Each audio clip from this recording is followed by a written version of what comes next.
म्हादय लवादान जो निर्णय दिल्लो तो निर्णय गोंयाक योग्य नाशिल्लो।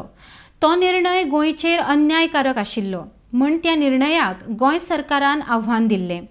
पुराय म्हादय केशींतल्या इतिहासांत म्हादयची खारटपणाची चांचणी करपाचो निर्णय म्हज्याच सरकारान घेतलो। म्हादय उदका लवादाक एका वर्साची मुजतवाड दिल्या ते गोंया खातीर उपेगी थारतले म्हूण गोंयचे मुखेलमंत्री दोतोर सावंत उलयल्या।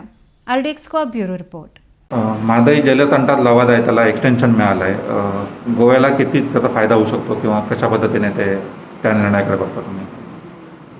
हाजे दोन गजाली आसा। एक पयल्यान पयली म्हादय लवादा जे आसा हांच्यांनी जी ऑर्डर पास केल्ली ही ऑर्डर चॅलेंज करपाचें काम हे म्हज्याच सरकारान केलें, कारण ते गोंयच्या नुसार योग्य नसून आमी परत एकदा ताका अपील केलो, जेणे करून गोंयचेर तो अन्यायकारक आशिल्लो म्हादय लवादान जो डिसिजन दिल्लो तो, आनी तो डिसिजन आमी सुप्रीम कोर्टात अपीलूय केलो।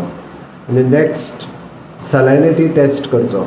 आतां वेगवेगळे जाण जरी उलयलो जाल्यार फर्स्ट टायम पुराय म्हादयच्या केशींतल्या इतिहासांत सलायनिटी हेची टेस्ट करप हे म्हज्या सरकारान डिसिजन घेतलें। केंद्र सरकारांतल्या आमच्या जलसंवर्धन मंत्र्या कडेन हांवें विशय मांडून धरलो आनी तेंच्यांनी एग्री केलें, आनी ताज्या प्रमाणे ताजी सलायनिटी जी आसा ही 3 फावटी केलीय बी, आनी ताजोय रिपोर्ट जो आसा हो सबमीट जातलो। आनी आज म्हादय लवादाक एका वर्साचें एक्सटेन्शन दिलें। एक्चुली खरें म्हटल्यार हें एक्सटेन्शन तशें पळोवंक वचत जाल्यार आमच्याय दृश्टीन म्हत्वाचें आसा, आनी निश्चितच रित्या त्या लवादाच्या समोर परत एकदां वेवस्थीत रित्या परत एकदां हियरींग जें आसा ह्या विशयाचें जातलें।